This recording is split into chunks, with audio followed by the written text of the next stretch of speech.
Video के नीचे दिए हुए इस लाल रंग के सब्सक्राइब बटन को दबाइए और जुड़ जाइए पवन सिंह न्यूज चैनल से, ताकि आपको पवन सिंह से जुड़ी हर खबर मिलती रहे बिल्कुल फ्री। नमस्कार दोस्तों, आप देख रहे हैं पीएस फैंस क्लब और पीएस फैंस क्लब में आप सभी लोगों का एक बार फिर से स्वागत है। दोस्तों, वीडियो को आगे देखने से पहले लाइक करिएगा और चैनल पे नए हैं तो सब्सक्राइब करके बेल वाले आइकन को ऑल पे सेलेक्ट कर लीजिएगा, ताकि ऐसी और पावर स्टार पवन सिंह से जुड़ी लेटेस्ट वीडियो सबसे पहले देखने को मिलते रहे। दोस्तों, finally power star Pawan Singh ji का इस साल का चौथा नवरात्रि गाना का पोस्टर आ चुका है, जिस गाने का नाम है माई मोरी दुलरी, जो कि काफ़ी शानदार और पारंपरिक सॉन्ग होने वाला है। इस गाने को गाए हैं पावर स्टार पवन सिंह जी और सोनम शर्मा। जी हाँ दोस्तों, बता दें कि गीत लिखे हैं अरुण बिहारी, म्यूजिक छोटू रावत का है और इस गाने को शुभला फिल्म्स यूट्यूब चैनल पर रिलीज किया जाएगा।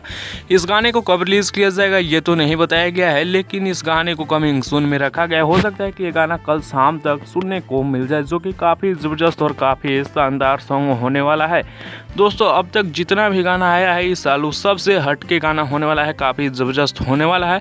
सो इस गाने को कब रिलीज किया जाएगा सुबह के वीडियो में बताएंगे, आप लोग इंतजार करिए। इस वीडियो में बस इतना ही, मिलते हैं नेक्स्ट वीडियो में नए अपडेट के साथ। बने रहिए पीएस फैंस क्लब के साथ। ऐसी और लेटेस्ट वीडियो के लिए चैनल को सब्सक्राइब जरूर करिएगा।